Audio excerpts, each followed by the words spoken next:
The moment of creation is a form of magic, where an off becomes an on, a 0 becomes a 1, then another, and another, until, deep in the complexity, you discover order, speed, reliability, power.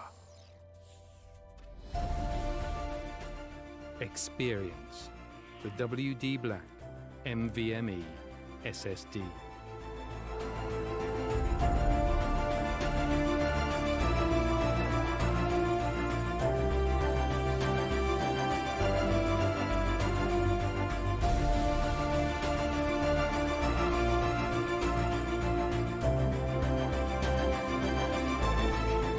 Fueled by darkness. Level up to NVMe SSD performance.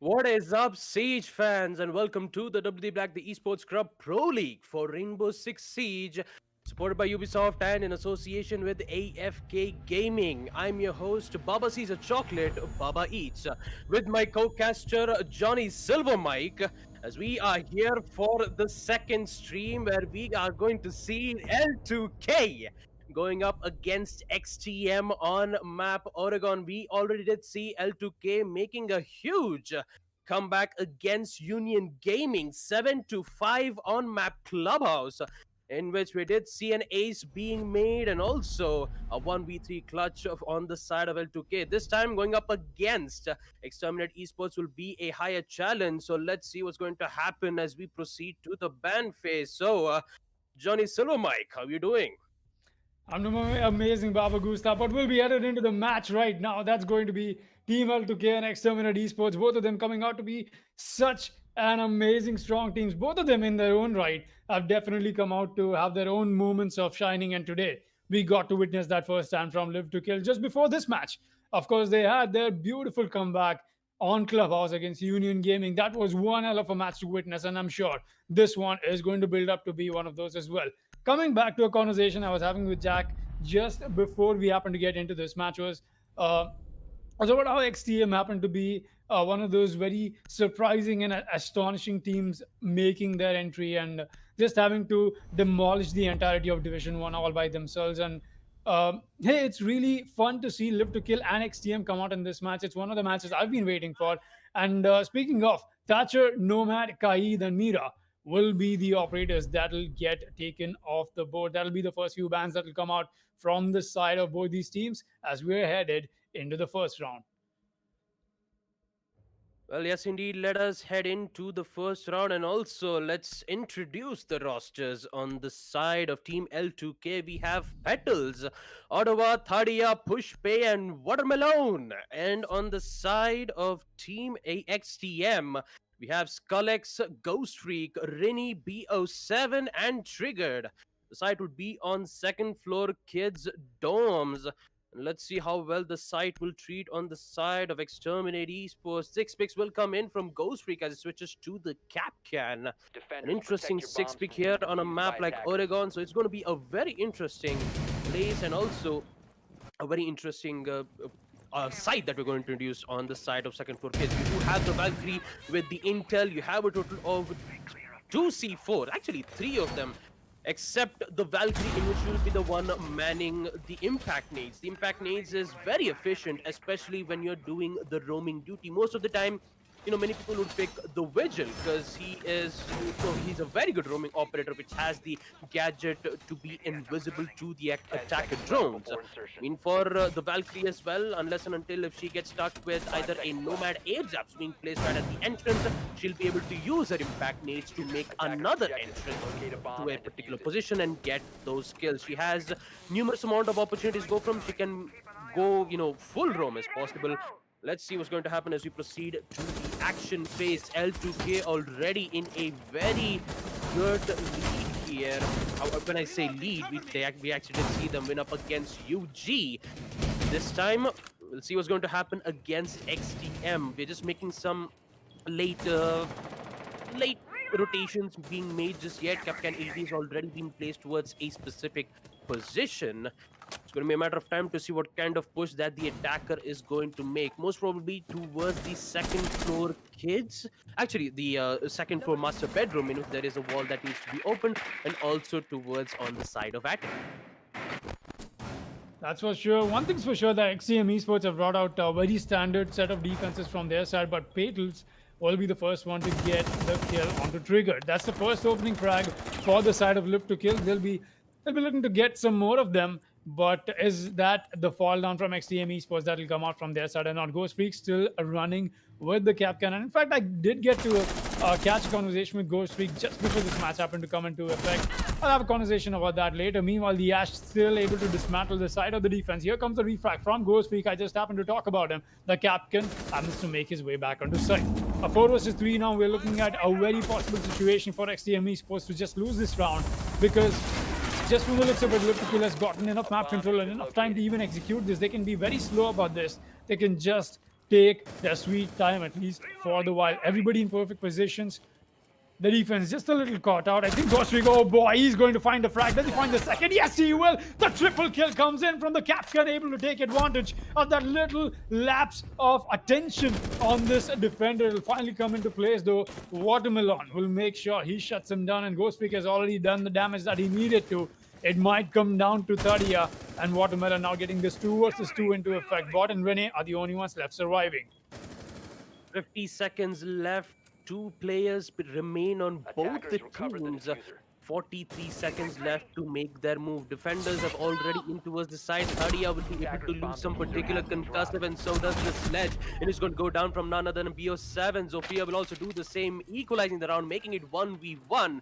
The only problem is Thadia is in so low on HP, but not on really the SMG-11. Will be able to be detected his exact location. Pre-fire will come in. Rini is patiently waiting enough, and he's going to get that shot. XTM be the one to get their first win on defense. Second floor kids, let's take a look at that in the instant replay.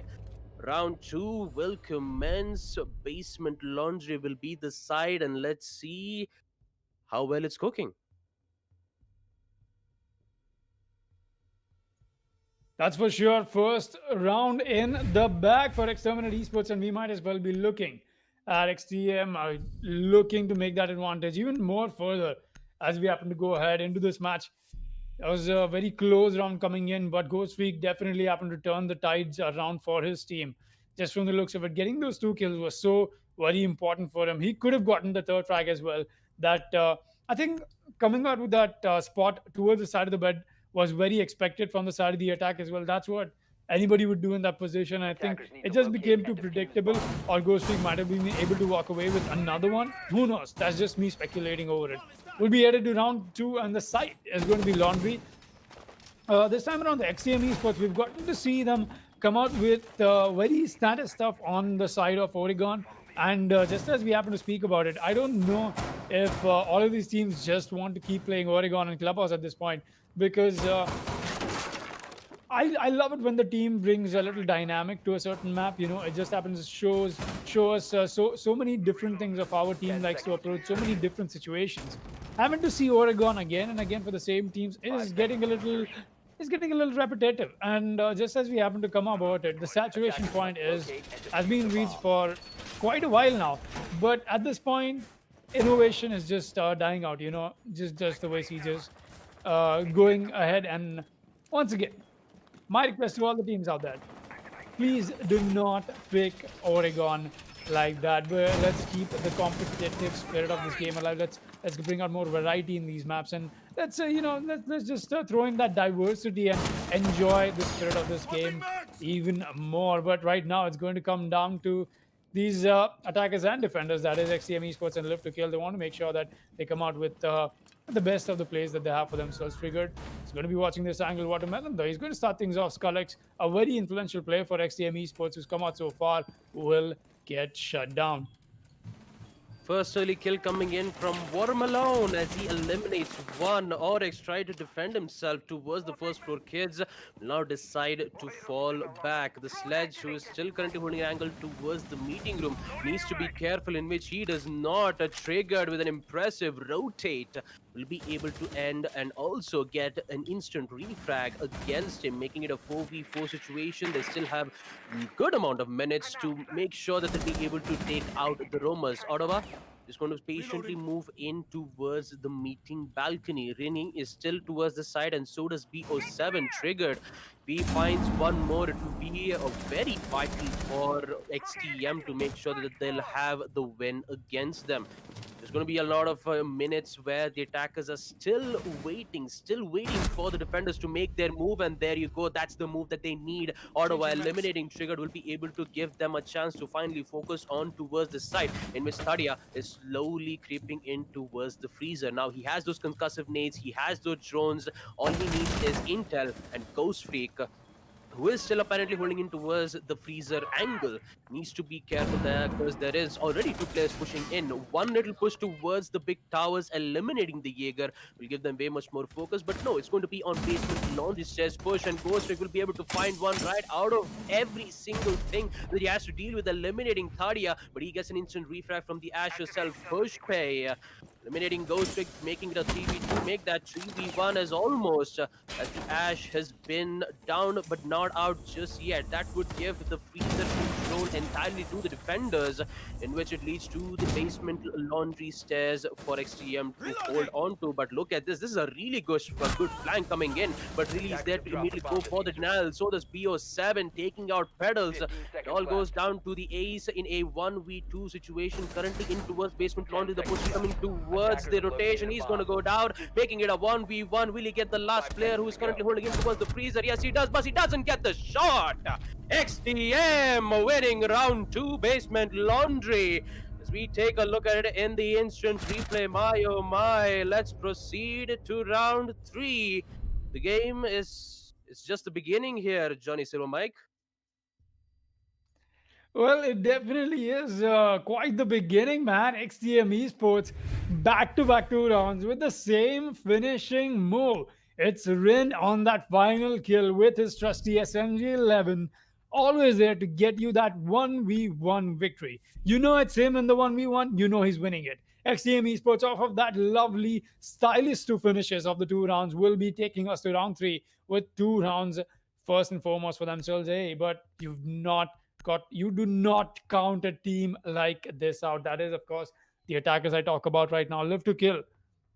They'll be looking to make that comeback sooner or later, and when it does come out to them, it'll be more than just a task for XTM Esports to hold on to their ground, because so far I've not seen that that really how do I say this? How do I put this in the most polite way possible? That really try-hard spirit out of Live to Kill. We did see them come out with some amazing rounds, with some just beautiful plays in the last match. That was back-to-back 6 rounds in consecution. Talk about that. Talk about consistency.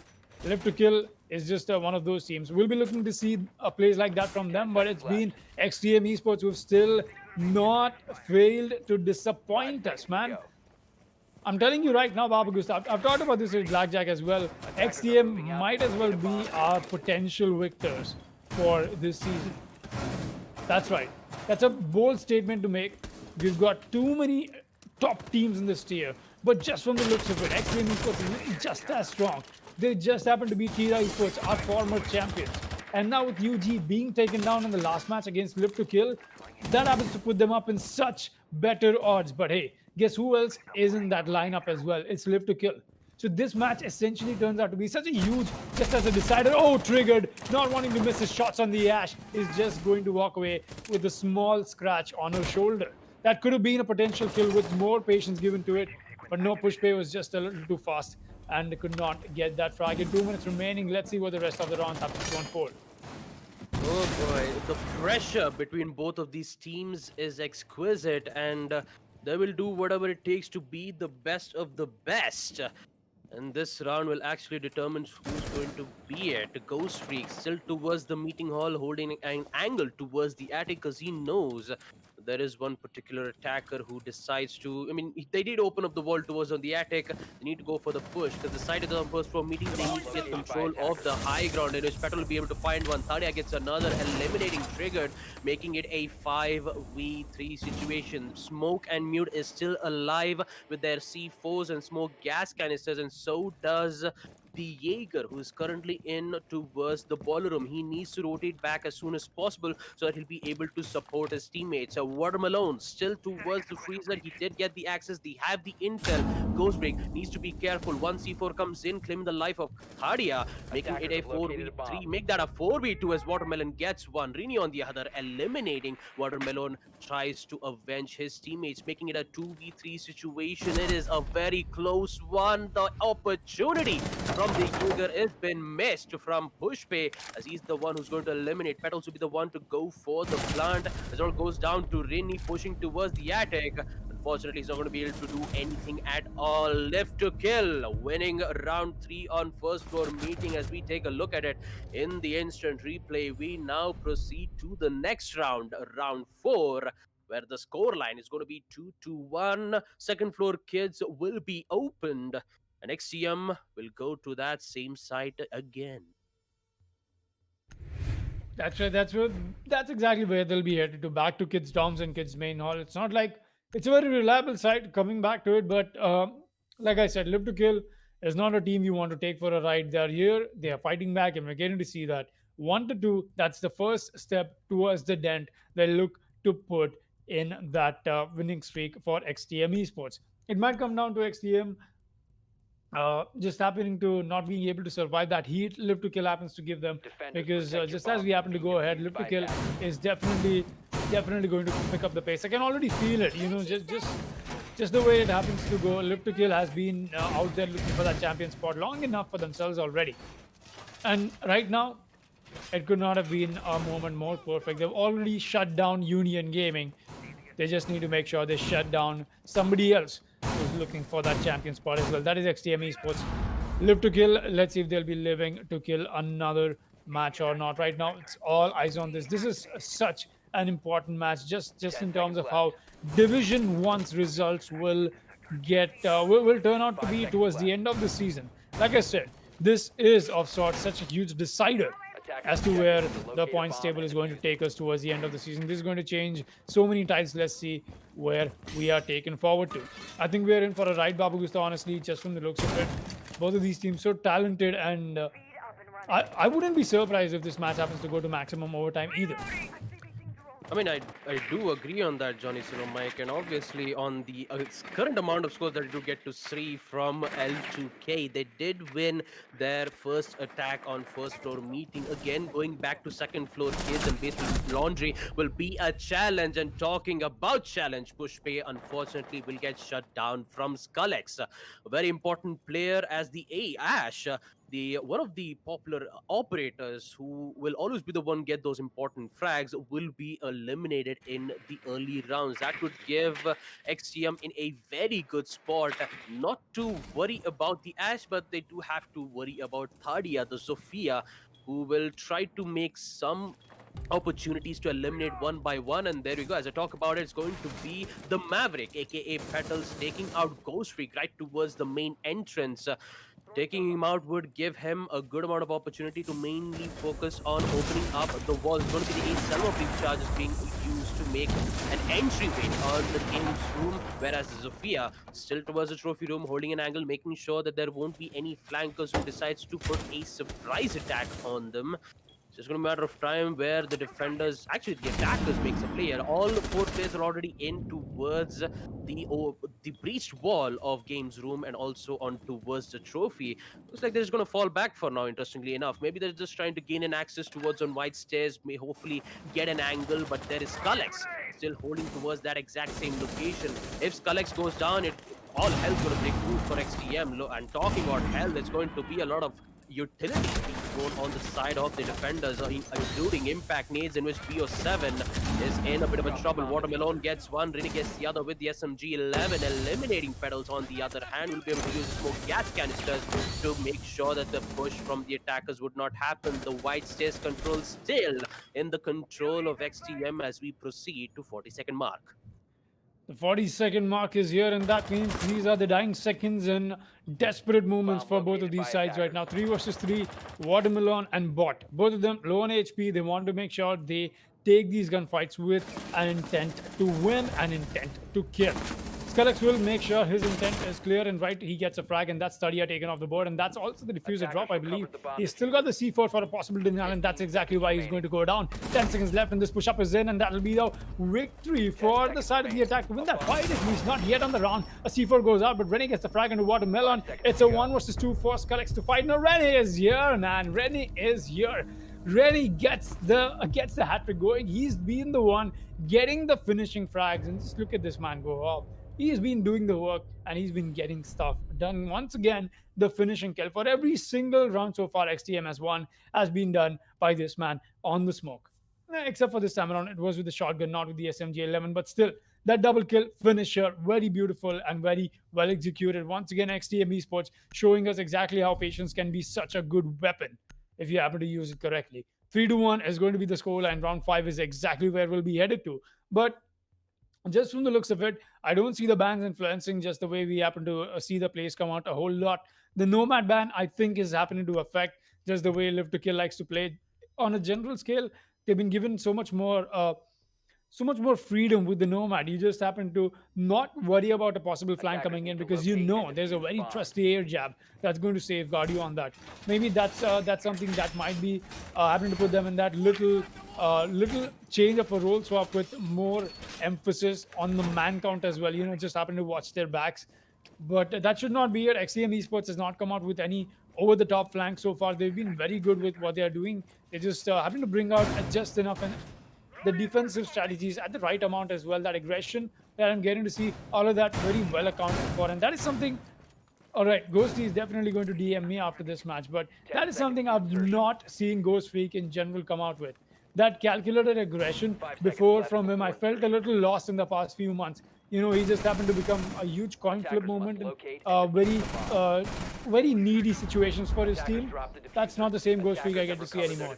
He's turned out to be so much more consistent, and having that calculated aggressiveness come back to him after that short break is definitely helped out to him, and I can see how well he's fit into XTM Esports just after this. Is exactly what I was trying to convey. That happened to get onto a quick chat before this match with Ghosty as well. So it was a very revealing sight. Yeah, most definitely how you happen to contribute to your team and just how things happen to go around. And speaking of which, it definitely is a little hard to judge on the side of Live to Kill, because right now I'm very confused to who's who. I'm not able to make any comparisons as to how things have changed coming back into season 3, because so far oh boy, Rin has left the game, and that means the finishing kill might just not come in from XTM. Or is that me just jinxing it? Oh boy, that might just be the case or not. Let's find out. Anything could happen. 4 versus 5. They still got the time as their friend. 1:50 remaining. Anything could happen, like I say. But yeah, most definitely having that disconnection from Rene is going to be a sad part. We might as well be going to quickly into Rio starting this. But coming back into this match, the halftime is in. But so far, no commotion from either of the sides. Well, no commotion, but for the defenders, they know exactly what the push is coming from. L2K have no idea there is a Valkyrie camp being placed. Ghostbeard actually gets 2 kills, a C4 to toss it out for a spicy kill as he eliminates Pedals. The Legion, who tried to get some kills, unfortunately he's going to get refrag, and so does the Valkyrie. Skrillex still gets his back, and every single match that every single round that we did get to see, it all ends to a 1v2. Make that a 1v1. Pushpay gets a double kill. It all goes down to a 1v1 battle. Skrillex with the Vector and Pushpay with the R4C. Who's going to win it out? So it's going to be very difficult though, because looking at Ash, she has less amount of HP. She still has the diffuser. No information on where exactly the Goyo's location is. We'll be able to use the nade to make sure that be able to find one, but unfortunately, Woo! not going to be able to get it either. Nice shot. XTM on a strong defense win on basement laundry, as they will be the one to get the lead in the first half, 4-1. As we proceed to round 6, the final first half, where we do get to see whether if it's going to be a 4-2 or is it going to be a 5-1. Talking about the attack Mhm. strategies from L2K, Johnny Solo Mike, I did have to talk about one thing. And it was Uh-huh. that you see a total of 3 hard breaches and 2 soft breaches. You don't see any Intel operators like the Jackal or the Cabby being played, in which they'll be able to get huge information on what exactly their information is. And then at least it could have been better to bring in the IQ so that they'll be able to know what kind of ADS they've placed in, so they'll be Right. able to use the frag grenades to get the kills. I believe mainly L2K's main focus is to just open up the walls and make sure to win those gunfights in the execution phase, in which most of the time it actually did work once. And then XCM, every single time when they go for that push, they always use the C4 to get a kill. You always see Ghost Freak always gets 2 to 3 kills and always Mhm. get that man count advantage. So maybe having that Intel operators like the Jackal or a Dokebi might give them some good advantage into towards the gunfight. Definitely getting that jackal into play or something like that that will throw off the side of the defense will help them taking better gunfights. But I think it's not coming down to gunfights. It's the situations that they're finding themselves in. Is I don't see a recalculation of consequences that could be of the solo pushes that I'm getting to see from the side of the attack right now. Live to Kill is coming down to a very coordinated push towards the mid match. And once we happen to hit around where, I don't know, is it greed kicking in? Because we're getting to see so many 1v1s being picked that are just being won by XTM Esports straight up. Coming down to a moment like that, you don't want to overwhelm the side of the defense as well. At least try and keep them isolated in a controlled environment. That's exactly how you dismantle a perfect defense very slowly but very steadily as well. You don't. Oh boy, that is that bot was almost about to take it out, but just not enough patience, and that is going to be one less ADS for the side of the attackers to worry about. But that rotation will get made though, and that is exactly what they wanted to achieve out of it. The quick rotation on the bottom stairs. Rennie will be the first one to take that fight up against whoever is coming up from the side of garage. I think that's the Ash. That'll be Pushpe as still got him pushing the same area once again. Watermelon, though, meanwhile gets triggered and down goes Freak in the same process. That's going to be a huge play. Rene gets a kill on the Pushpe and goes for the revival to his friend. But is this going to get caught out? From that one, we have 4 versus 4 is re-established. Ghost Freak has fallen back to site. A minute and 30 remaining. And just from the looks of it right now, we've got Petals. He's watching this. I don't know why I'm not able to call him Petals. Just because I know that his full name was Petals. It just comes out to be that little. Oh boy, what happened to finding himself this fight that he was not expecting to see? And Thadia will somehow fall to that buck, not expecting it either. They still got Watermelon right around the corner though. He might be the one next on the block to get taken on Ghost Freak. Oh, he's adding up to this unexpectedly, but Bok will walk away with that anyways. Correct chest, another frag or two. Takes the fall. It's all under Petals. He gets the frag. That's Bot taken off. Ghost Freak solo on HP. It's not the best of positions to take a fight on, but we know Ghosty. He likes to take these and he likes to win them. Will this be one of those cases? Yes, it will be very evident to the statement I just happened to make, because I know, just coming back to how Ghost Freak happens to play, I know he's going to win this fight, and yes, he will. He is going to get that finishing frag. And XTM Esports, man, this is it's quite the road roller moment, isn't it, Baba? Second half is already in 5-1, 6 rounds into this match, and XTM is just relentless. It's merciless right now. I mean, I totally agree on that. So, Mike, most of the time you always see Petals. They did try to most of the gunfights that you do get to see on the side of L2K, they always miss that opportunity, in which most of the time the Jaeger, aka BO7, always gets those kills. And talking about when XTM were on defense, early kill they always gets 1 or 2 kills, and they, however, they do get refragged. But in the end, when they when they go for that execute push towards the side, they always lose down. They don't have enough amount of manpower to go through. Don't have enough amount of intel to even convert it into those kills. And we haven't seen a single time where L2K has gone for the plant. Most of the time, it was just 20 seconds left for L2K to make their move, and XTM always know what their positioning is. They have the utilities, they use it to eliminate them, and they just wait for the bait to come in. An impressive defense coming in from XTM. But here's the thing, Johnny Silver, Mike. Talking about the previous round against Union Gaming, where L2K were in a similar spot. They were also on attack in Clubhouse, and then in the second half, they provided wonders here, winning a total of 5 defense rounds in a row, not even giving UG the chance to even retaliate back. So maybe there is a chance for L2K to make that specific comeback.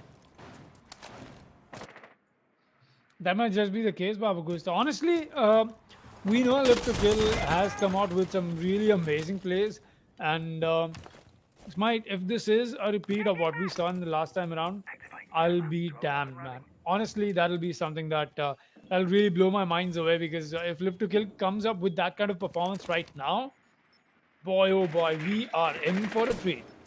They've got the push already happening. Triggered. He's made his way on the side of Armory. Oh, almost catching the Malus. He will get the booty shot though. Does not get that finishing kill.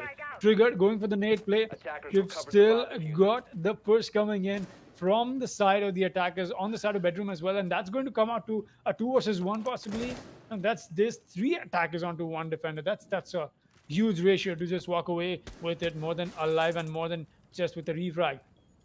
Aggression from Puspe still into effect. We got O2R right beside the wall as well as C4 will not connect. Does not do enough damage as well. They still got that push coming in from the Jaeger. He will get caught up. Pushpe does go down Rennie with that patience and very good peek coming in from him, knowing exactly when to take advantage of a situation like that is going to put the side of XTM Esports in the man count advantage. But it's not over till it's actually over, as we have some quick telepathic powers coming in from the Melusi, or is that telekinetic? I don't know which one it is, but I'm sure that's not a telephonic power, because we did not get to see a phone in our hand that Dokabi just happened to call. We'll still be seeing Fatals watching the side of White Stairs, and there's this canisters coming in very rightly in time. Honestly, this is a very good time to get them on board. You want to make sure you're trying to stall the side of the attackers as much as you can. 50 seconds left, and you still got 9 people alive in this lobby. Well, XTM is still having problems opening up the wall on the game's wall. Rennie is still towards the windows, trying to eliminate one of those players who's still holding an angles towards that specific position, which should be towards on trophy. The connector fell from BO7, claims a life of Ottawa, making it a 3v5. Make that a 2v5 as Ghostream eliminates Petals. Looks like Bot will be able to get another kill as well. Double kill to him, but what exactly happened here? It's going to be 1v3 where Thadia is in a very difficult spot. Skalex will be the one to go for the front. Triggered. He's going to use the calls to give away his location. And Rennie will be the one to claim the life of Thadia. XTM, a very strong lead here. They'll be the one winning second floor kids on round 7 and will be the one in match point. XTM, they're just making sure that they won't make any mistakes on both defense or on attack. They want to make sure that they'll be able to finish this as soon as possible. Man, this is a little weird, honestly. But if we do get to see a huge comeback from Live to Kill now, it'll be a spectacle to witness. That's exactly what I'm going to say, because right now it looks like we might just see XTM Esports walking away with a 7-1 victory. 7-1 today. Then we get to see them beating Kira Esports 7-3. What is that round differential, dude? That's a huge round differential. This is Division 1, the Tier 1. Is it just me, or is XTM Esports on steroids, or what? I have no idea, Johnny Siromek. I have absolutely zero idea on what's happening here. But XTM, they're just prepared. I've got to let this out, man. This has got to be one of the best things I think one of the best stories to come out of the league, and because you see, we talk about this quite a bit. Me and Mhm. Blackjack have come out about the Valiant story quite a lot. That not able to cross the qualifiers even, and then making it to Division One and then staying in there, giving a tough fight to everyone. This is more than just that. This is not taking a tough fight. This is dethroning existing champions. This is huge from XTM Esports, and this is a lot of work, lot of hours of work that have gone into effect that we are able to see here, getting executed into some good work. 7-1 is what I'm staring down into.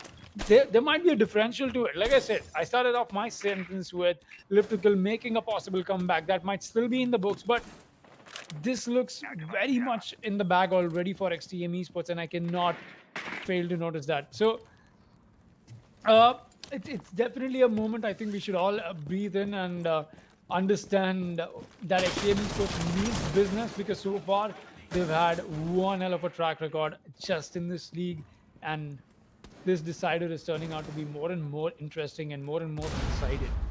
Well, to be honest, Silver Mike, their main focus is to exterminate and make sure that they'll be able to win it out at all cost. But in talking about it, Ottawa has been dealing quite a lot of damage here. 5 HP, the Kali using the gadget to remove the deployable shield, and Trigger on the other hand will fall back from the connector rappel here, won't be able to find one, but ooh, what just happened? That one shot towards Ghost Freak. Where did he get those 2 kills? But that rappel won't be able to get many more Oh, kills. Instead, boy. he's going to get taken out instantly, putting it in a very disadvantageous spot again for Live to Kill, already in a 3v4 situation here, and make that 2v4 bot will be able to eliminate Pushpay. This has come out to be more than just what we expected. It's all on the Patriots. His phone is ringing. His phone is ringing, rather. He's going to get the drop onto Rene, but that's it, people. What do we just get to witness? 7-1.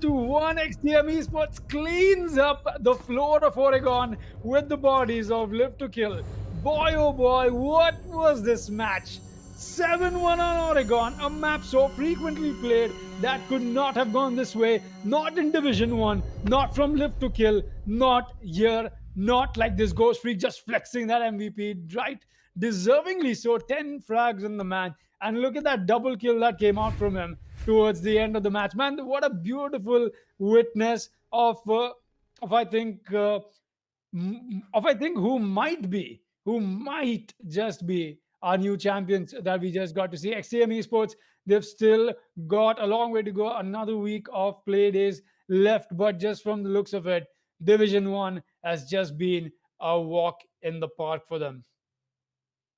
Man, I mean, I had absolutely zero idea on what exactly happened there, Foxy. I mean, I know I was actually was trying to continue with the Johnny Silver Mike, but Right? I no, know, but right? I know. I mean, you look so damn good with the goggles, man. I had to say It's it. just that this. I just had to say it. Johnny Silver Mike. All right. Just so this is out there. There's no electricity around me Mhm. in my tube lights, and there's only the ring light that's giving off so much brightness that it's really painful to look at the screen, and hence the goggles that you guys happen to see. There's no stylish finish to it, but yeah, that's that.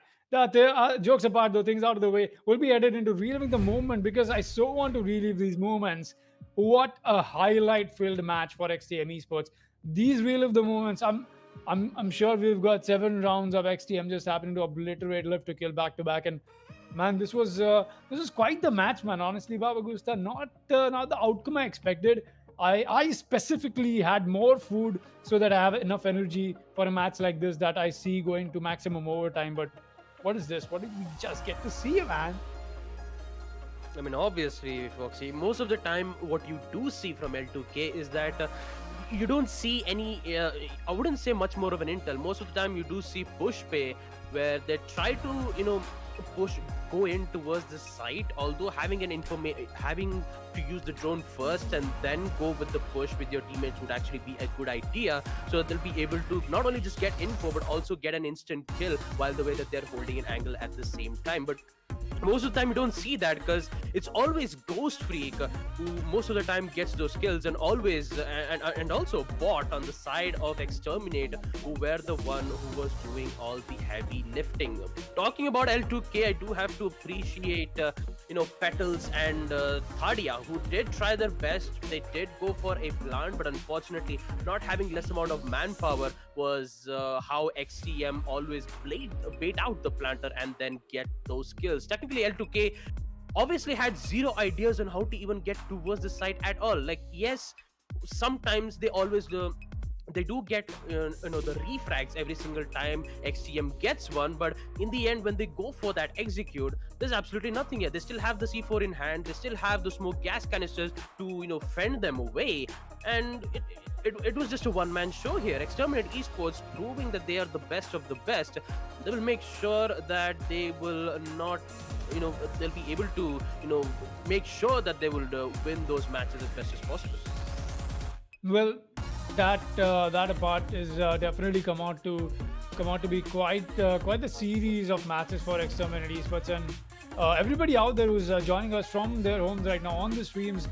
Make sure you check out the social media of the Esports Club. That is on Instagram and Facebook. We've got so much content out there pushing for you guys. As Exterminate Esports' Collects just happened to make the weekly play of the week. The play of the week, in fact, for Division 1. So you just happen to take a look at that. Exterminate Esports has been all over the league, man. They don't fail to impress us. Coming in with the play of the week today, and then you happen to see Exterminate Esports shutting down so many giant teams just like that.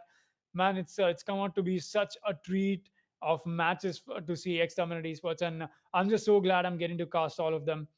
It's just one of those times, but that is not it, people. We still have more action coming to you. That was the first match of the evening. We still got Demon's Force and Red Vipers on your screens in just a bit, people. This is me, Foxtrot, and joining me is my co-host Baba Gusta and our admin Eisen, and we'll see you guys after this short break. Stay tuned.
What is up, everybody? Welcome back to the WD BLACK, the Esports Club Pro League for Rainbow Six Siege, supported by Ubisoft in association with AFK Gaming. I'm your host, Foxy Silver Mike, and joining me is Cyber Gusta, as we'll be hosting your final match for today. That's right, Demons Force and Red Vipers, as we happen to talk about it before we happen to get out of that break in the last match, out of a series of unexpected, even 7-1 victory for Exterminate Esports against a well-known, a well-decorated team called Live to Kill. Quite the match that we got to witness. Cyber Gusta, any opening thoughts towards this match that we'll be witnessing in just a while?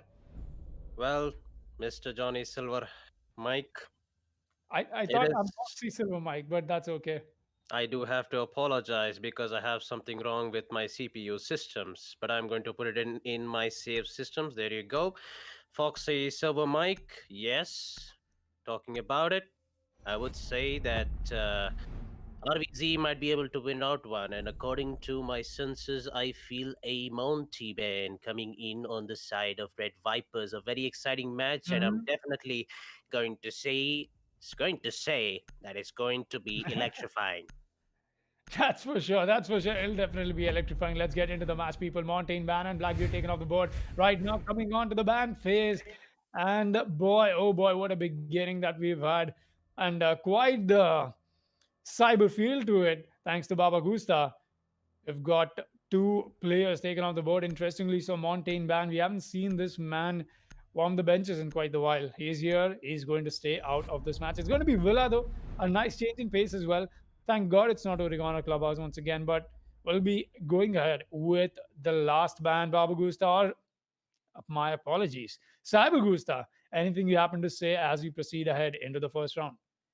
Well, talking about the last ban phase, I believe that it might go on the hands of Mira, because on the map like Villa, Mira is accurate. Man, it's And just all of that AI programming in you, just able to predict the mhm, right defensive band that will come out just from the statistics you have. I think yep. it's So quite, so here's what I'm going to do here, Mr. Foxy Silver Mike. I'm going to put the mic back to Baba Gusta and make sure he'll be able to give the best analysis. Transferring in three, two, one. Oh, hey, Joy. Hey, Foxy Silverhand. How you doing, man? I mean, it's been a long time. So, yeah, RVZ versus DF, an interesting band phase. The Monty, Blackbeard, Melusi, and the Mira will be banned. So let's take a look at the rosters on the side of Team RVZ. We have Anaconda, Bearfur, Powder Podar, Ali Geester, and Kurosaki. And on the side of Team Demus Force, we have Asterix, Kajit, Sniper 1T Candy, Poseidon, and Skoshima Goat. The site will be on first floor kitchen, and let's see how this match is going to go down to. I'm really excited for both of these teams here, Demon Force and Red Vipers here. According to their standings, definitely not having a good day at all. Demons Force winning one match and losing one. Currently, they're in the 5th position, winning 3 points. Whereas on the side of Team Red Vipers, unfortunately, they are not having a good day at all. Losing 2 matches, they haven't won a single, they haven't won a single match at all, and they are high likely to be relegated to Division 2. So for Red Vipers, they need to make sure that they win at least 1 or 2 matches to stay in the game, and so does Demon Sports as well. Currently, they're in the 5th position. One more loss would give Demus Force to be in a very bad spot. So it's technically a battle of who's going to happen. But what just happened? Did we see Kajit go for an extreme run out? And unfortunately, the FBI operator will have to sadly end the life of the another opposition of FBI operator Pulse. As Kurosaki drops in the chat, I am sorry. well, I think it was Anaconda who walked up with that kill, but Ali, meanwhile, I think he's gotten himself the entry onto site. Is that it? Did we just see the Jackal enter? Yes, he does. He gets the double kill as well. He's got the site under control. Nobody knows this as the defenders happen to make their way back onto it. Goyo takes the fall as well. He's been doing this for quite a while. How does this go unnoticed? Is he on for the quad? He's trying to find it, but he's not yet gotten the shotgun in hand. And yes, he gets it. What a play from Red Vipers, a flawless round. It's all under this one man. Ali walks in onto site and drops punches, very true to his name. Abdul shut down the entirety of Demon's Force all by himself. Well, that's what I call a strong start on attack from Team Red Vipers. Very well played from the Jackal Ali G. We proceed to round two. Second floor AVG will be the side. A very interesting first round that you did get to see. A very quick one as well. And talking about this round is going to be very exciting one. Maybe I do need to have a conversation with my other friend called Cyber Gusta. Maybe he has some ideas. I mean, I still remember he actually did talk about how well both of these teams were performing. So we'll see what's going to happen. Who knows? Maybe some good things might happen to Demon's Force. I mean, when it comes to Demon's Force, their attack coordination is very well. Also, according to their ban phase, we don't see a blitz ban, in which Kushima Goat is expertly known to be the best blitz player in this South Asia region. So does Sniper 1T Candy, a very good Blackbeard player, in which you did see a ban being brought up from none other than Team Red Vipers. Red Vipers were the one to ban Blackbeard and Melusi. So going up against Blackbeard on attack is a very difficult situation, especially when that when that specific operator is being brought up from none other than Sniper 1T Candy. So this time for Demon's Force, all they have to do is at least to win a good amount of rounds on defense, so that when second half comes by, that's where Demon's Force is expert on attack, get those wins and hopefully get those kills. Kajid, an interesting pre-placed C4. We won't see any runouts happening in towards the main entrance spawn, and with that, Demon's Force is just there's prep and ready. They're making some final adjustments with the reinforcements, and the defenders is prepped up and ready to go. Attackers have located a bomb.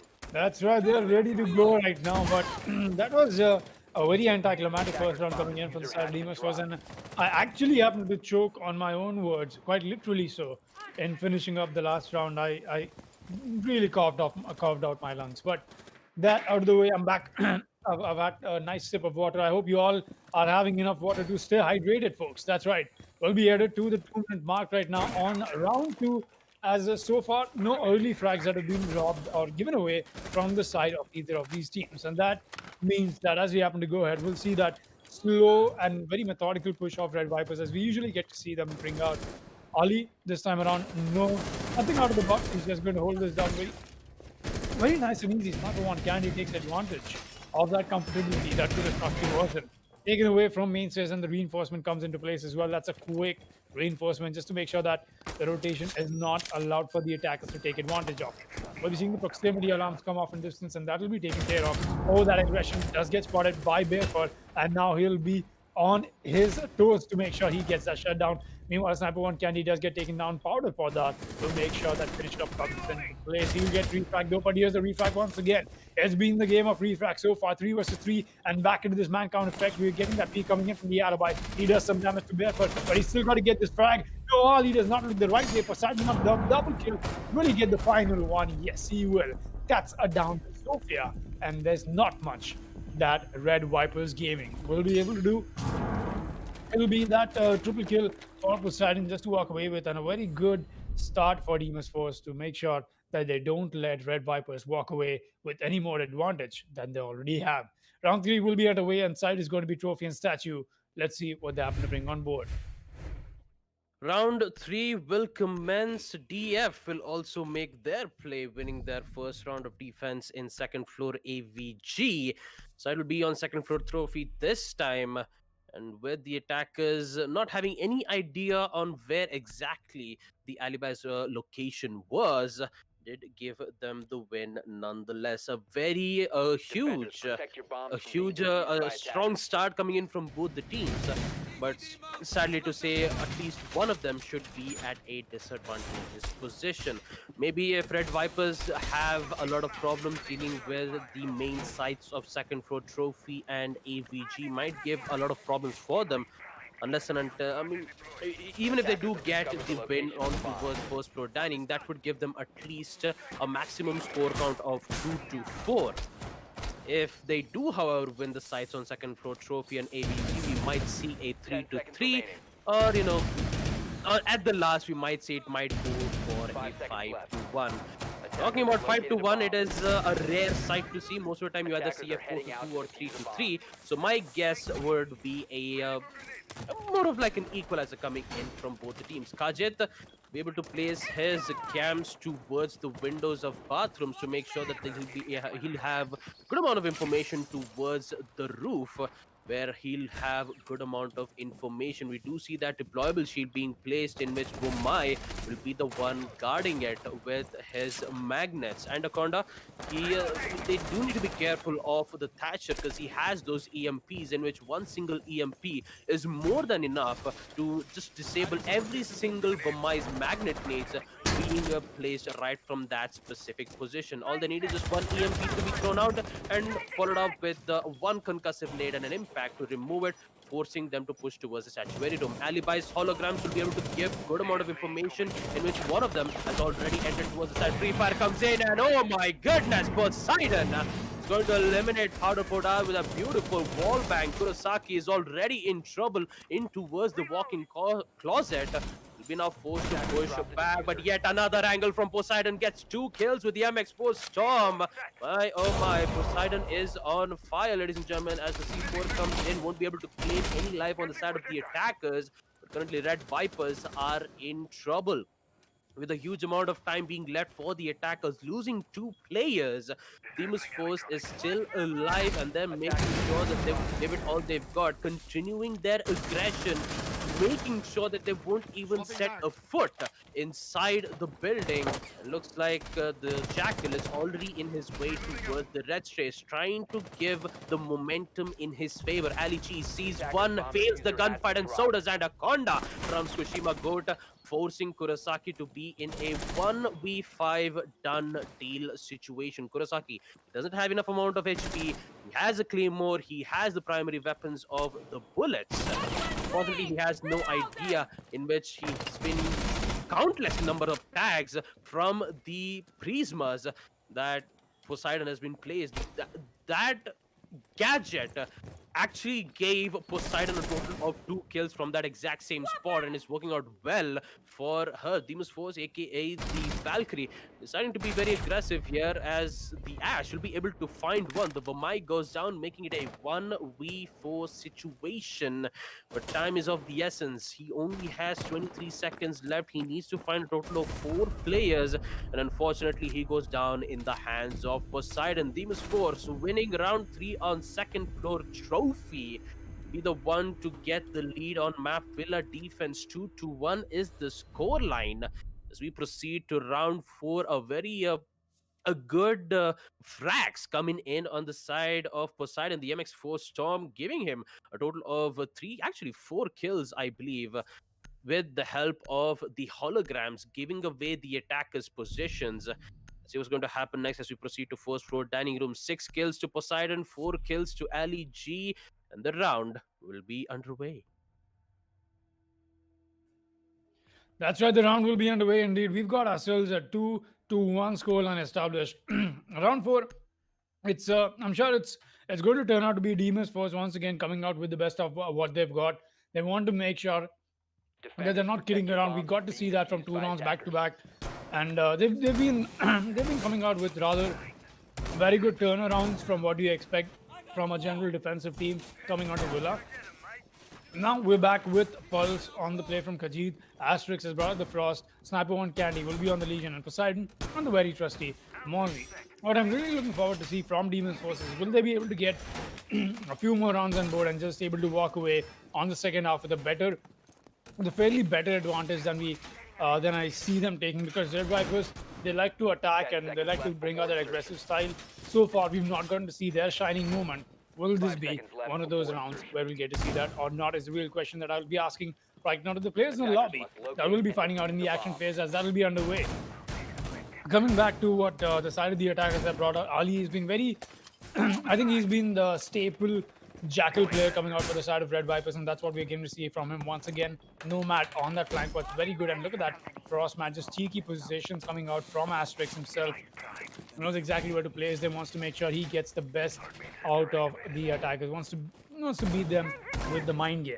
They're still hitting the 2-minute 30-second mark. The initial push from the attackers is coming in slowly but steadily, so You got Barefoot making his way inside study room, and there you go. The cardiac sensor giving away so much more information. That's enough to work with. But those pre-fires might not dwell. Just there we go. That sledge nade did come in. Sledge all the while more wiser, not intending to go for the peak anaconda, making that a distraction. We still got the C4s into play. One of them will get wasted. Still got the push from the bottom of that. What is happening there? That's a quick take for the side of Red Vipers as well. They've been quick, but will they fall just as quickly? That's something I think they should be asking right now. Tsushima going to shut down Kurosaki like I talked about. RV has got to stay alive for as long as they can. It's just not working out. 2-5 already as we hit the minute 40 mark.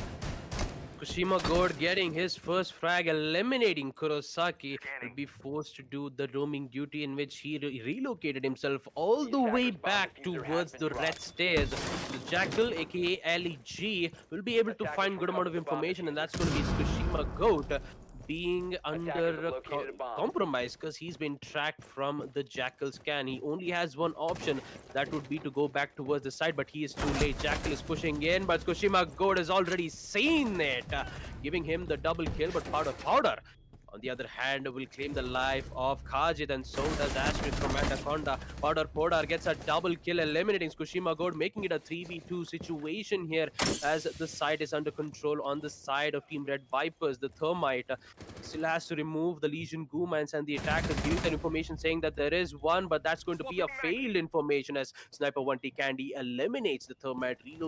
Gives the control back of the side to the attackers here. The push will come in from the sledge, doesn't see the EDD, and Sniper 1T Candy will gladly get that kill, and so does the third one, eliminating Anaconda. Demon's Force is on fire, ladies and gentlemen, winning round 4 first for Dining. Let's take a look at it in the instant replay. We now proceed to round 5 with 3 defense wins on the side of Team Demon's Force, and let's see if the win streak keeps on getting.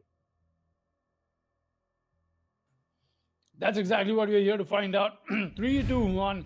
Demon's Force just amazing with that. Except that first round that just happened to start off. But I'm very positive and very optimistic to see what they happen to bring out even more.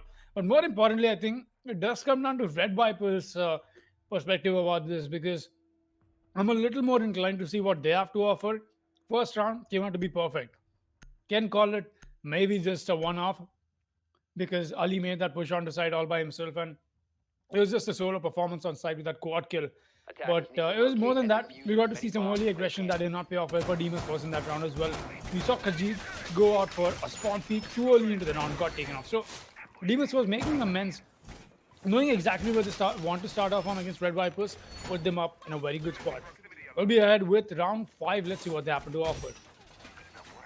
Round 5 indeed. The Demon's Force is already in a beautiful lead. Interesting. We might see a more of like an extended roam coming in on the side of Demon's Force. We do see some huge rotations coming in towards the hallways of 90, and so does Sniper 1T Candy playing as the Womai. Maybe you might see a deployable shield being placed right from the main stairs, and also the Ella with the Grismuth mines to make sure that if there is a Jackal decides to push in at a very aggressive spot, he will be unfortunately gets they'll be able to get good amount of information from that Grismuth mine as the trigger would happen and would give that information to the side of Demon's Force. That's right. Just coming in with those bullet traces as well, that could serve as such a huge information placeholder as well. You just want to make sure you bring out as much as that you can bait out from your enemies. Right now, it's going to be the push from the attack. Tsukushima Goat holding down this angle all by himself. He's got enough support from his teammates in terms of crossfire, but this angle might just not work for him. There's so much risk to the factor of what might just go down if he's not successful with this peak. There you go. That's why we see him falling back to the wall, where he's got his teammate that he can trust on. We've still got the push coming in. We saw the Iana being employed as well from Anaconda. This entirety of the take, once again from the north side of the map, very standard from what you get to see on a map like Villa. Kurosaki has made his way up top white. Red says, excuse me. I still got some commotion happening here. There's enough distraction for R6S to take advantage of. He's the man on the flank, but that's going to be more than just a job. Tsukushima could start things off. That's a nice angle to use 90. not given control, not yet. Tsukushima drops one dead Kaji, taking some damage, but he's done some to Kurosaki as well. We still find ourselves in a 5 versus 4 essentially. And there you go. Ali will make sure he steps up. Asterix will get shut down. That was your Ella on the flank. That's good flank watch once again from the side of the attack. Tsukishima good, still engaging in this gunfight. He's got to make sure he wins it. But all of this utility coming his way, he just decides to abandon sight. He's going to go for the full rotate. I think he wants to come up with a double flank and even possibly use the C4. The C4 did come into play, but came up to no use. You still got everybody on site, holding this down very well. And there you go. Barefoot is going to go down, and so does Kurosaki. Here's a possible push up. No, it won't be necessary. Poseidon gets that frag anyway. It's all on to Ali. Another 1 versus 4. He's got to find the ace right now if he needs these 4 frags. That is, of course, if he gets them. He definitely needs them, though. Still watching this angle. Sniper 1 Candy trying to bait him out. He suspects there's somebody there. He does not want to risk his life. Wants to save that KD. Everybody wants a piece of that MVP leaderboard that happens to come out towards the end of the season right now. Just happening to play this a little under the sheets. Is not going to come out just yet. Missing Tsukushima good go for the push-up, and Ali will be able to get that first frag, but there's too many pre-fires that he's got to handle. And will he be able to with only 8 seconds? There's so many angles. Oh boy, that's the Jaeger coming around the corner, and Khajiit gets the frag. That's just a touch-up from the side of Demon's Force on the finishing kill. Nothing too flashy, but the flashes did come out in the beginning. That was huge kill counts once again in their favor. Just a huge turn up, scoreboard lighting up in the favor of DF, able to take advantage really well, and looks like we might have another repeat of what we saw come out in the first match of today, at least in the second stream of the first match. That's when me and Baba Gusta happened to come up, or excuse me there, Cyber Gusta. Yes, absolutely, Foxy Silver. Mike, I just had a recent flashback. That's exactly where I kept my book at high school. Why do I remember this now? Oh my goodness. All right. And anyways, too much amnesia happening right inside my head right now. And as I'm trying to focus myself, get myself back towards the game. Demon's Force winning 4 rounds in a row on defense. The streak continues. Side will be on second floor trophy, where it will be their last round on defense in the first half. Looks like they are very strong, and there is a higher chances where this might go to 5-1. And according to my predictions, my prediction always goes wrong. I did say that it was going to go 3-3 equalizer. Fortunately, it won't be that way. It will be the same strategies that we did get to see on round 3 second floor trophy hold. So for the attackers, their main priority is to focus on removing these alibis holograms. Picking the IQ would be a good idea, but we do see Anaconda playing as the Ying. Maybe we might see a high push coming, maybe a high aggressive push coming in from the attackers. Who knows? They're just prepping up. Going to a very aggressive push towards the second floor master bedroom would be a very bad idea. So maybe we might see some push towards the landing room. Then they go for a smoke throw towards the second floor sanctuary room, and then plant on default. That would be their main draw of interest, main objective, as I would like to call it. And I guess my prediction will be right all along. 3 players, 2 which is already in towards the balcony, and 1 in the main stairs, making sure that they'll be able to remove those roamers one by one. Slow push coming into from the Jaeger, as he actually sees Anaconda holding that angle, doesn't see the EDDs, in which Ali G takes a huge amount of damage. He's already in less amount of HP, and also the Legion Kuma dealing huge damage as well, and the body starts to drop. Asterix with the first frag, eliminating 1. Is it making it a 4v5 situation? Most definitely a 4v5 situation. We are looking at ourselves right now. A minute and 30 remaining. It could come down to anything going wrong, and there you go. Asterix is going to get taken down. Anaconda trying to come up with his own equalizer on board right here. Ali, though, he's taking so much damage. It's not the best of the flank watch that you'd have for yourselves right now. The Jackal, of course, who's on that duty.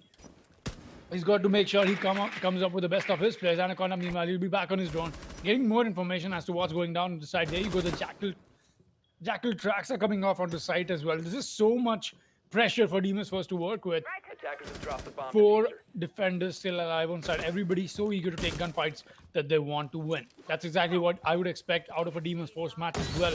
They're still playing this very patiently, and patience pays off. Fukushima good. Let's start off with the first frag. Powder is here to get the refrag on a Sniper 1 Candy though. But that push-up did not come in, and that means we're still kicked into a 3 versus 3. The push-up will be in for Bear though. He's still waiting on the side of landing. He knows Khajiit is close, or does he?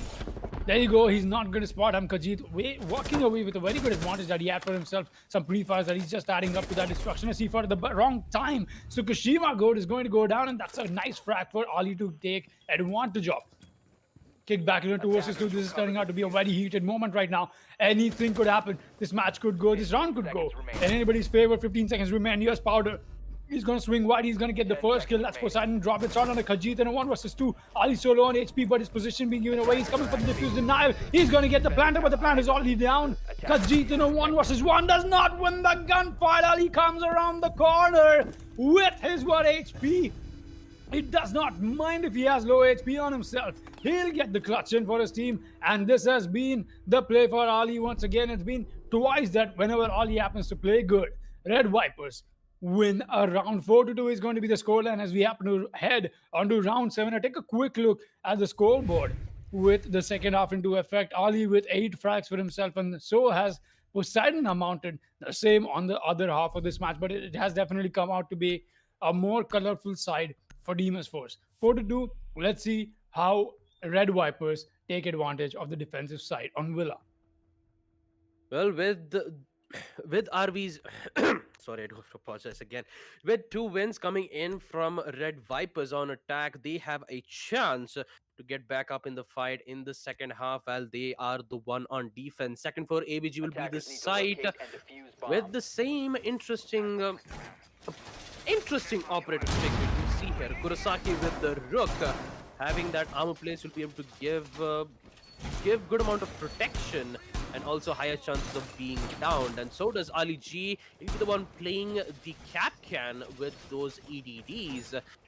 And also the Bandit to make sure that opening up the walls towards the reading room would not be a right towards the study room won't be a easy task for the attackers. They need to remove it by either gaining the access on first floor, right from the first floor living room, use at least some nades or maybe some information through Ping 2.0 systems to eliminate them, and then use it to make lines of sight. Although you still have Poseidon who's playing as the Thatcher, the EMPs is more than enough to eliminate it. Although they do need to be careful of the Bandit tricks, which Powder Podar might actually go for. Who knows, maybe not. But coming to the map at hand, Villa is popularly known for impact tricks. Mainly impact tricks has been popularly known on the second floor AVG near on most of the time you might see an impact trick coming in towards the wall of vault, and also the 3 walls on the second floor trophy.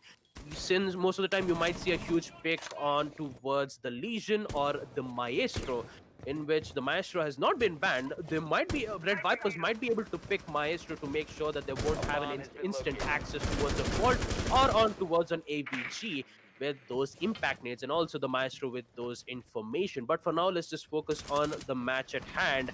And just I guessed it, it's going to be Fukushima Goat with the blades once again. Anaconda has been died quite a bit of damage, and also some of them is going to go down. It's going to be Poseidon. He doesn't see the C4, but Kazi will be able to eliminate it. Too close for comfort. If the Rook decides to push in towards the stairs and did detonate that Claymore, it would have cost the life of Poseidon. But still, he is alive, which would make it in a 4v5 situation. That's right, Fukushima Goat. The choo-choo train is still on. He's trying to bring on this aggression on towards the doorway of landing, but so far we have not seen anything of that sort come out yet. Anaconda on a possible flank, this might just be useful. So he's not going to get the X-Kairos and just disrupting that breach. That's not going to be a walk-in anymore for the side of the attack, and that's just a shame. Look at that. It looks so bad right now. They've got to go in through the through the walkways, once through the doors as well. Barefoot watching this angle once again. He's got everything accounted for. Tsukushima but trying to make this push. Kajit Niwal will go down to powder. A 4 versus 4 Anaconda still low on HP. He's got to make sure he's. Never mind. Ali will get knifed on side. Powder meanwhile gets a frag, and here's Barefoot getting another onto Poseidon. That these are quick kills that are dropping too fast. Sniper one, can he get one more? Asterix onto another, does not see the Captain Trap, but it does not matter. He does so much damage to Powder right now. It's a 1 versus 2 for the Bandit. He's got to win this. He's in a 1v1 with the Zofia at the moment. Meanwhile, the Diffuser not in anybody's hand. They're going for this kill, and all Powder has to do is got to stay alive as long as they happen to retrieve the Diffuser. The retrieval is into place, and that means that rotation will come into it, that as well. But no, Powder gets a triple kill. He is going to shut down the Zofia. It's a 1v1 that he just turned into. 10 seconds left. The plant has got to go down. It's got to get stuck. Powder, no C4 in hand, but he's still got the MP7. It could be the play that he just needs to make, but he won't be able to. Demon's Force will come out stronger. Sniper want candy. Sniper wants the round. We'll get that round really well into place, and Demon's Force will make sure they don't let Red Vipers take any more advantage than they've already given them. 5-2 is going to be the scoreline, and we'll be headed to round 8. Let's see what this happens to hold for us. Well, the force is strong on the side of Demon's Force, winning their attack on second floor AVG. A beautiful clutch coming in on the side of the defense. Sniper Wanty Candy, the Hibana, making that clutch happen. As we see a Ying being picked yet again, 6 pick from Tsukushima Goat. We love to see a blitz being played from Tsukushima Goat. And also a 6 pick from Barefoot as he switches from the Legion to the Vamai. Interestingly enough, we do see Anaconda playing as the Doc on the side of second floor AVG. Since they did brought in, actually it's not on second floor AVG. It's on the trophy room. I'm just going to go back to the drawing board. Just try to eliminate. There you go. I mean, Prediction Baba. What can I say? Actually, that's actually a good name, don't you think? Johnny Silver Mike. Maybe, I might change my name to Baba Prediction. Prediction Baba. That actually might be a good name. I think that'll come out very self-explanatory as well, because you happen to make really Baba-centered predictions, out of yeah, just in general, definitely something that I'll support you with. Attackers are moving to defuse the bomb. Anyways, action phase will proceed. Demon's Force winning their first round of attack in round 7. In the second half of round 7, second floor AVG. Trophy will be the site. We do see Anaconda with the spawn peek towards the landing window. As we see the Capcan making holes towards on second floor. Trophy prepping up his... Okay, maybe there's something wrong happening towards on Asterix. Maybe he could not move. Oh, actually, it's mainly because Asterix has a skin. No? Actually, it does not. He's trying to revive back his teammates. We're just trying to understand what is happening. Is it because of maybe Asterix could not move? Maybe it might be. We're talking about it. Kurosaki will be able to get his first kill, eliminating Sniper Wanty Candy. An unfortunate team kill as Blitz had to eliminate the Ying. Maybe Ying had a little bit of problems getting out of the spawn on Fountain. So unfortunately, Demon's Force is already in big trouble. 5v3, Tsukushima Goat will proceed, opening up the barricades towards the walk-in closet. They do need to expect the resistance coming in from the side of Red Vipers, as there are a total of 2 players holding in towards Trophy. Actually, there's 1 in Trophy, 1 in Astronomy holding the angle, and the other 2 playing also very close on Statuary Room. 2 players of attackers inside walk-in closet. Don't have info, but Tsukushima Goat, he is very close in towards the master bedroom. He just need information so that he could turn on his choo-choo train, use the flash, and say goodbye. Anaconda is still holding an angle. He's just kind of worried that there might be more than 2, but the Doc will be able to detect one. Meanwhile, on the other hand, it's going to be Kurosaki eliminating one. Anaconda gets the other, taking down Tsukushima Goat, which leads to Poseidon all by himself. Need to clutch it out on a 1v5 situation. Gets one, can he get the other? Free fires through the master bathroom. Possibly won't be able to find out anything. Reloads the weapon. Doesn't have any utilities just yet because, he only has a claymore, but at what cost? He's just going to fall back. Need to be careful. Pre-fires and also decides to go for a prone. Unfortunately, in the end, the trade is what going to give RVZ Red Vipers the win on second floor trophy. Let's take a look at that in the instant replay.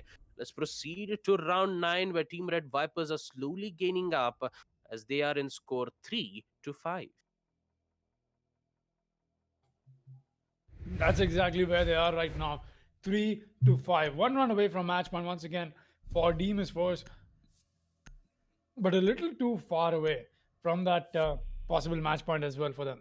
But just from the looks of what we've gotten to see so far, Demon's Force, they've taken their sweet time to bring in their own changes at their own pace, and I think that is what is biting them in the back. 5-3, we might be looking at a possible comeback coming in Attackers need to from the locate side and defuse of bombs. from the side of the defense right now. That is Red Vipers. They've had good defensive rounds, and that's exactly what you expect out of them. Two more to go for that attempt of an equalizer. But so far, Demon's Force though, they don't look like they want to give up. They want to make sure that they get the match point right now, right here in this round, as we happen to go ahead. That is of course round 9. Speaking of which, Ali once again, he's brought out the Capcan. And that has become quite the thing coming to a map like Villa. Asterix, though, he'll be running the ace, and that's the only piece of outreach that the side of the attackers happen to carry. Seconds to go. No gadgets as well coming out from any of the operators. Tsukushima Goat, who happened to play 5 Blitz seconds left until before now, insertion. has 6 pick into the Amar. So, very good lineup and that Attackers must dynamic locate and that I'm defuse getting the to see bomb. once again from Demon's Force, but that does not always mean that it will be useful. We've seen them come out with upsets like the last round for that matter. Will they be able to take match point right now? That's a real question. Anaconda is inside side. He's got wall control, and he's also the diffuser denial. Want to make sure that you happen to survive as long as you can. Excuse me there. The attackers, they'll be making the push once again from the north area. We've seen this very standard approaches of how we see a Villa attack happen to go down when the site is this. That is, of course, Aviator and Game Soon. Poseidon already being the man in charge. He's going to make sure he brings in that aggression, taking map control all by himself. And he's got the drone works coming in from his teammates as well, but that's definitely more than just the information that you have to roll with. Able to check in every corner and establish very good control all the way up to landing. Now it does come down to the push. 2 minutes Located left. by attackers. That is on the clock. Let's see what happens to Full Poseidon. Will get the first frag done and dusted. That's going to be Anaconda. Saying good night for the while. No more will be effective. Oh, Tsukushima got expecting that from Kurosaki. He's going to shut him down. There might be another aggressive fragger right next after it. There is Powder. We'll make sure he gets fragged. Swings wide about this. Will not find anybody though. He still turned this into a 3 versus 4 in a very good situation for him. Mainstay's control is still not replenished for the side of the attackers. They've still got to make sure they get it. A 3 versus 3 make that as Ali is going to get another frag. This time maybe they want to take the fall. Ali gets another. Boy, that was one hell of a shot coming in from the Attackers Capcan. recovered the bomb diffuser. We still got ourselves a 2 versus 3. Anything could happen at this point. Making this push will be Asterix. He's got to get this frag onto the Legion. Yes, he will. The pre-fire pays off. 2 versus 2, and we're back in this trade-off game, people. It does not matter what half we happen to be going to. The trade-offs are real from both these teams. Number one, Candy trying to find his prey. That's going to be Ali. He's very low on HP. This might just be the frag that he needs, and yes, it will be. Ali will go down. It's a 1 versus 2 for Powder to fight against. The Bandit, once again, in the clutch position. Will he be able to get this time around or not? Selma Breach is going down. Meanwhile, drone works are coming in as well, utilizing every second of time that the attackers have right now for themselves. Powder is just going to be abandoning site for the while. He's just going to go for the quick rotate all the way on to 90. That might just be the push that is coming in from him. Asterix knowing that that's exactly where he is. This might just be fatal for him. And yes, it will be. Asterix shuts him down, and Demon's Force go to match point. Round 9 will be theirs for the taking, people. It will come down to a possible clutch from the Bandit, but just not today. Taking a quick look at that in the instant replay, we'll be headed to round 10 with Demon's Force on match point. Quick, clean, precise is what Demon's Force is. An impressive attack coordination coming in from them, with Tsukushima Gold getting those important kills towards the 90s angle, and also Poseidon eliminating one, forcing them to be in a very uncomfortable 3v5 situation. With it, they will be on match point, Demon's Force, and my god, would you look at that? 210 kills on the side of Team Red Vipers. I believe that was from Ali G and Powder Podar. with 10 kills, and also Poseidon with a total of 11 kills. Sixth pick will come in from Tsushima Goat. Again, picking up the Blitz. The Blitz will be very difficult on the side of RVZ unless and Attackers until need to if they locate do and try to defuse take bombs. care of him as soon as possible. Although most of the time when Kushima do push in, going aggressive, you always see that there is one or two of his teammates watching his back, making sure that he would that he would do his job. Because technically Blitz acts more of like a distraction for the opponents to mainly focus on that shield operator, whereas the other players who are watching behind him will be able to get that quick, clean, precise kill. So using that 6 pick will be a very interesting one because it is an Amaru. Most of the time you do see Amaru 5 being seconds to bricked go. just to, be very aggressive, using the Gara hook to get into any particular Attackers must windows locate that and she defuse the needs, bomb. Got to regardless drop of the bomb which diffuser. floor that Attackers the recovered the windows bomb is. diffuser. She'll be able to get in, eliminate two important roamers, then focus towards the side in which the attackers have a lot of time to not to worry about any utilities being dealt with. Action phase will proceed. Demon's Force is on match point. The site will be on first floor dining. A very difficult site for the defenders to hold on to because first floor dining, we did see some major plays from Bomb the located by defenders. attackers. Most of the time, it's just more of like an extended room, but the way how Red Vipers is Attackers playing is you dropped the do see a diffuser. total of 3 players still holding in towards the dining room, with Poseidon opening up the windows to nearby towards the site and Asterix throwing the smoke grenade. That would give an access for the attackers to move in, and so does Asterix to get in inside the site. The prefires will do come in to make sure that at least they'll be able to get some kills. Fortunately, Ashish is just going to wait for the smoke to dissipate so that he'll be able to find one and get those kills. Meanwhile, on the other hand, we do see some 2 kills coming in as Kurosaki and Tsushima Goat has been eliminated, making it a 4v4 situation. They still have time, 1 minute 40 seconds left, and looks like Kajis will be able to find one more. Bear first goes down, an instant take and control towards on second floor. Trophy Asterix sees one, doesn't get the connect just yet, throws an accidental Selma charges. That's what I like to call it, a fat finger, because he accidentally used his summer beach charges to open it up. Meanwhile, on the other hand, as you try to focus on towards the second floor, Ali G, he knows that there is one pushing in, sees the head, gets the connect. He'll be able to eliminate it, making it a 3v3. Make that 3v2 as Anaconda gets the kill, taking out Asterix. Demon's Force is in big trouble, and talking about big trouble, Sledge will also go down from none other than the Jaeger, which leads to Poseidon all by himself. He needs to find 3 players. Keep that in mind that there is still a Claymore being placed at the doorway of second floor statuary room. If Capcan doesn't see it, that Claymore would be very vital. Ali G sees one. He'll actually get the kill towards on Poseidon, with Red Vipers winning round 10 on defense first floor dining. As we take a look at it in the instant replay, let us proceed to round 11, where Demon's Force is still on match point and Red Vipers still need 2 more points to win up against. And talking about Demon's Force, they only have two chance. They need to make sure that they won't make those mistakes again twice, as the site will be on second floor trophy. That's exactly where the side is going to be. Demon's Force so close to tasting the victory, but just not able to. The Zofia 6 pick will come into place as well, as I think the attackers are having a little discussion over what they want to select. There you go. Iana comes up into play, and that is going to be the pick you need because there are no elites that are allowed Attackers need into to the locate and competitive defuse ruling of bombs. seeds. So, just starting off from it, we'll be having ourselves a 4-6 line, a very nice one that Red Vipers is looking to push for the possible overtime for themselves. It is, of course. Sadly, Poseidon has left the game. Khaji asking for a quick pause. That won't be possible because you cannot pause in the prep phase.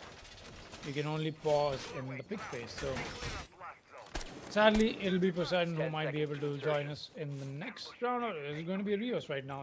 Attackers have That's recovered their diffuser.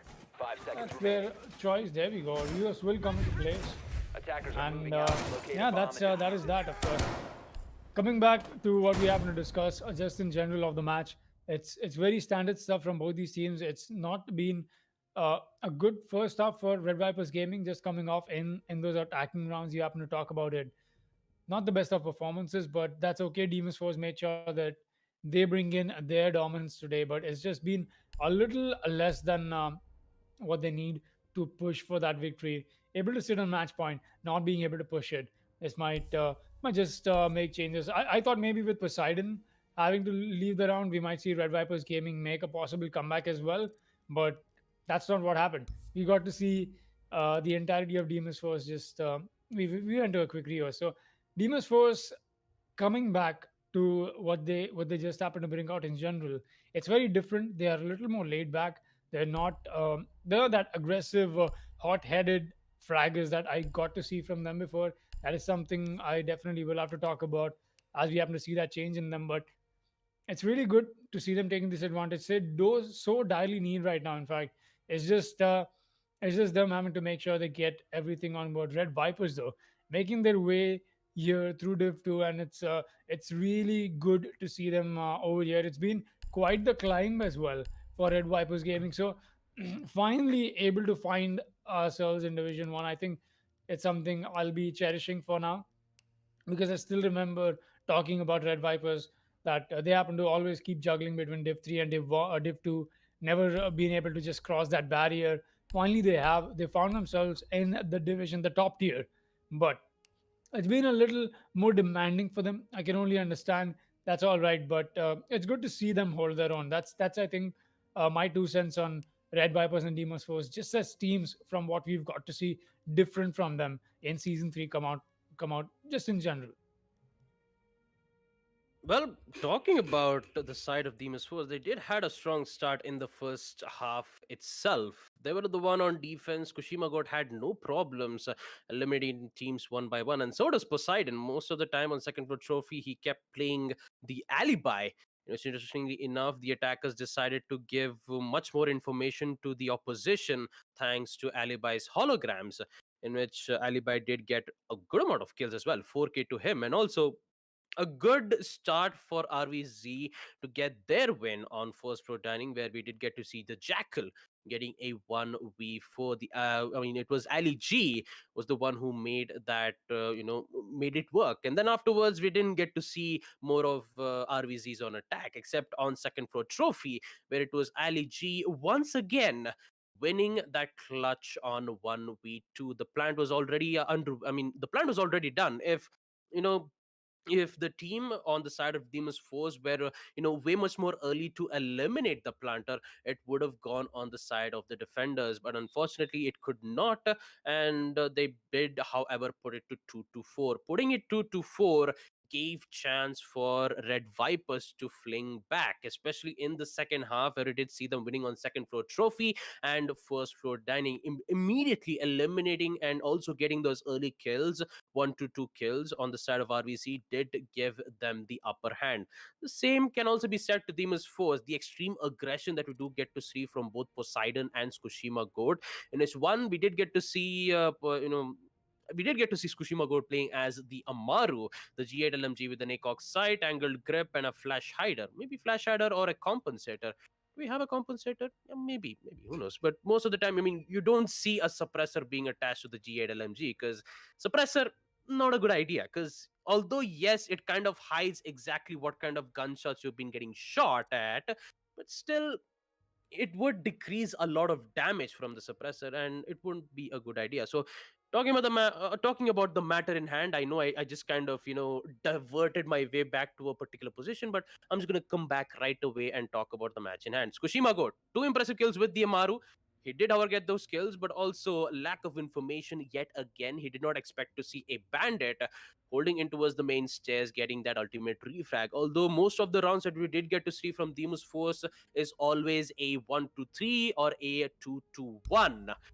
If Demus Force can be able to keep up their man count in the last round, in which the site was on second floor trophy, maybe we might be able to see Demus Force winning up against RVZ, because every single round that we do get to see from second half, it wasn't because of intel, it wasn't because of the amount of how many utilities that the defenders have been placed. Talking about deployable shields, we haven't seen any deployable shields being placed, although we do see a Vamai being played. Other than that, it's just full on gunplay. We do see C4 being tossed out, C4 kills, gunplay kills, but in the end it's just Demus Force who is currently in trouble. But for now, let's see. I mean, since the entire team is back up, we're just having some confirmation to see whether if everything is ready and good to go. So looks like we've got a confirmation from our admins there, ladies and gentlemen. We are back with the rehost 4-6. Demon Sports on match point, and the round is underway.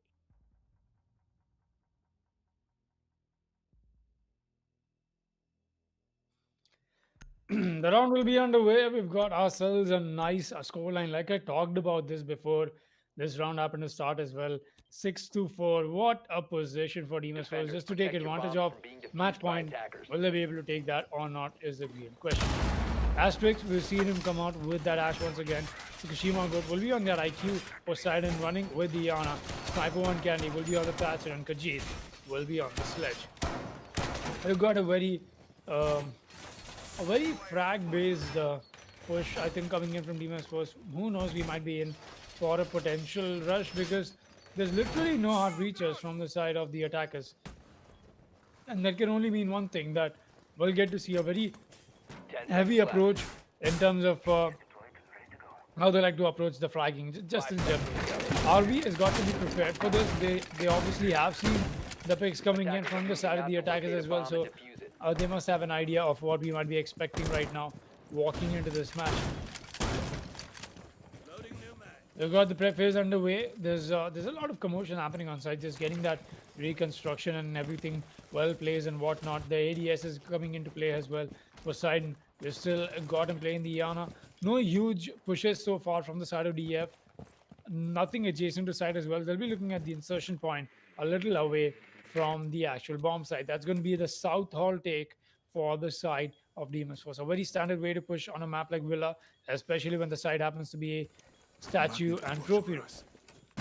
Magnets going out on a distance from Barefoot. That's going to be your Wamai, who's making sure his utility happens to come into benefit for his team. We've still got a possible drone that could give away the location of these defenders, and wall bangs might just follow. We've got the drone works coming in, but still no potential wall bangs because those walls have been reinforced. Kurosaki does take some damage though before he happened to make his way back.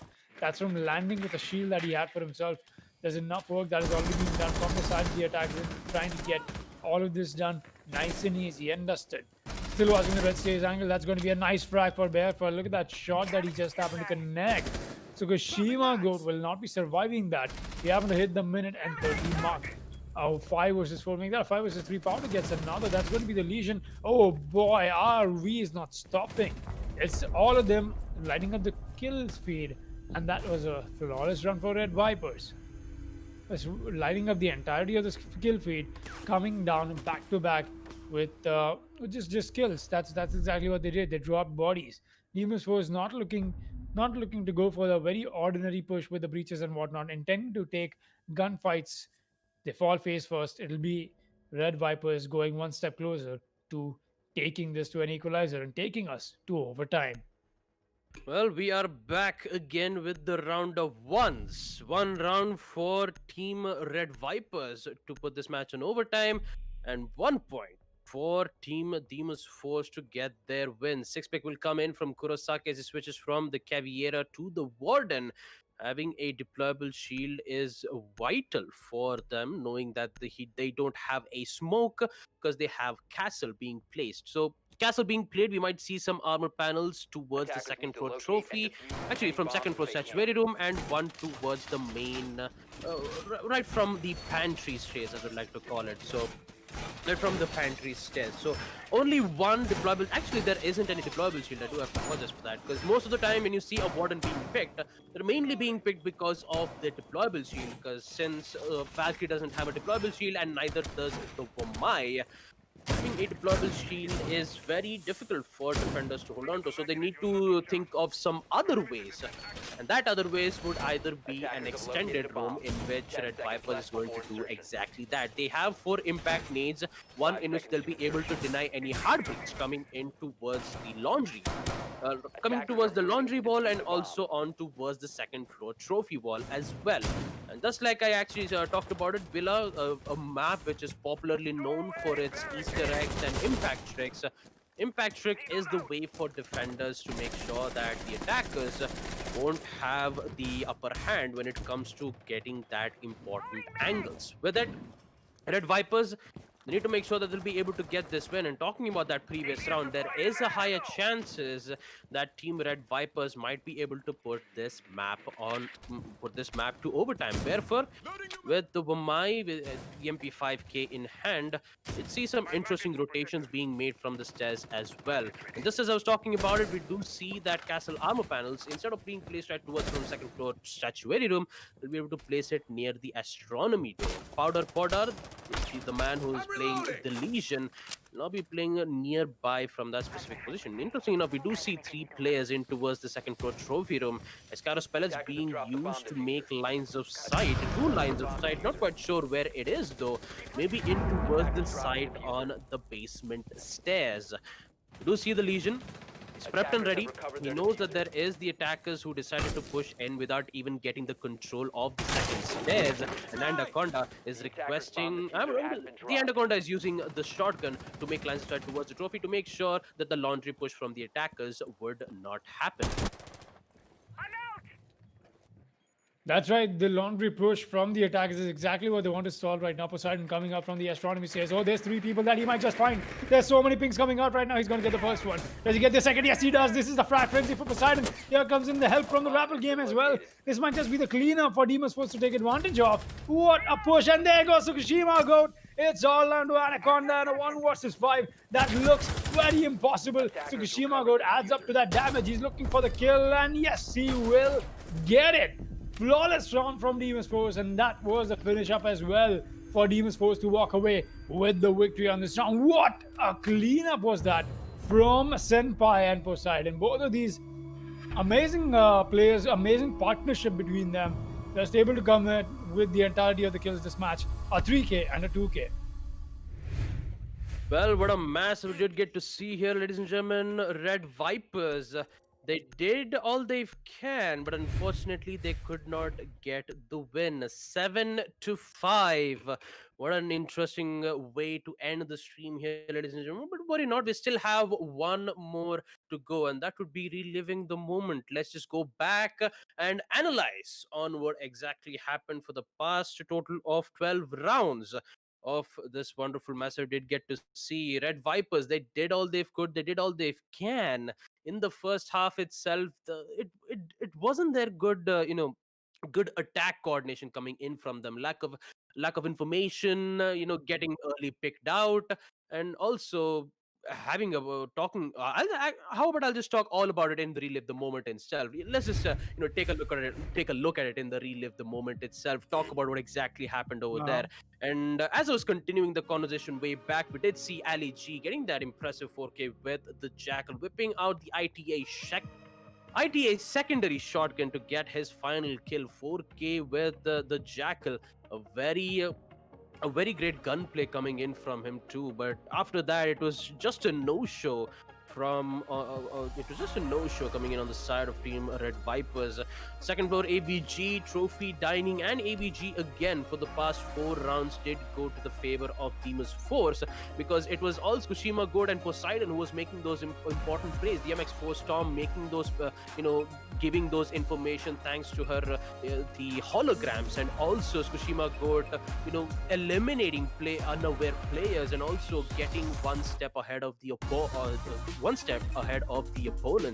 And talking about the attack coordination, as we did get to see from the last round post floor tanning, Sniper 1 Candy's excellent drone placement towards the astronomy room did give useful information for a total of 3 players still in towards the second floor astronomy. All they had to do was to get those kills, and what Thatcher did is just went in towards the astronomy stage, and so did one holding in towards the rappel room. Made an entire cleanup squad, in which Kushima Goat was the only person who was inside the site. He also made his cleanup too and got the win. Talking about Red Vipers, they still have a lot to learn, starting about their attack coordination. Starting off, I do have to talk about the attack coordination at first hand.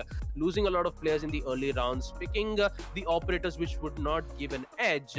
Although the Ying would have been better if they throwed in the smokes and Yings to go for the plant. Fortunately, it didn't work out well for them. Unfortunately, it did not, but most definitely this was a good finish up. I think a good closing match for today for us as well from the viewers' perspective.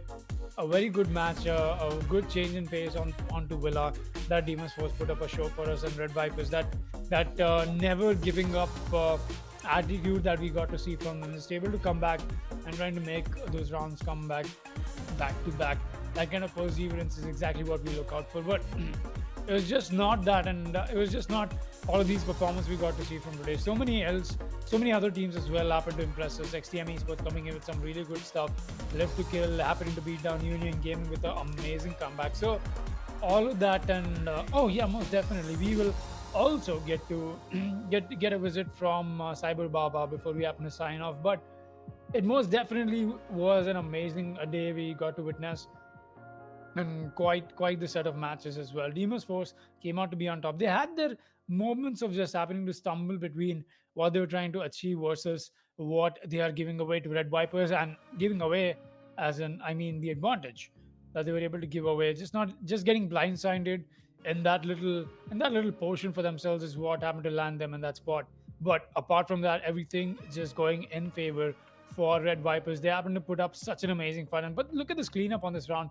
You happen to see Demons Force invest so much time into drone work. These are the kind of conversions that come out from them. We saw them take this very slowly, very methodically, able to isolate the entirety of the defense all by themselves, and everything was just done in perfect wrap as well. That was a wrap up as well for today, people. That was all the matches that we got to witness, and just as we happen to talk about it, it's Division 1. It never fails to amaze us. It never fails to entertain us for that matter, as that was a wrap up on Div 1 for today, people. And any closing thoughts from you, Cyber Gusta? Good luck and Godspeed. That's right. That'll be a little crossover reference that we will be discussing with timeline continuities later, because we're just trying to fix in as many pop culture references as we can. Manu Kala Chashma Jachtai Gore Mukre Pe. Good night, people. We'll see you guys tomorrow. Have a good one and take care. Bye bye.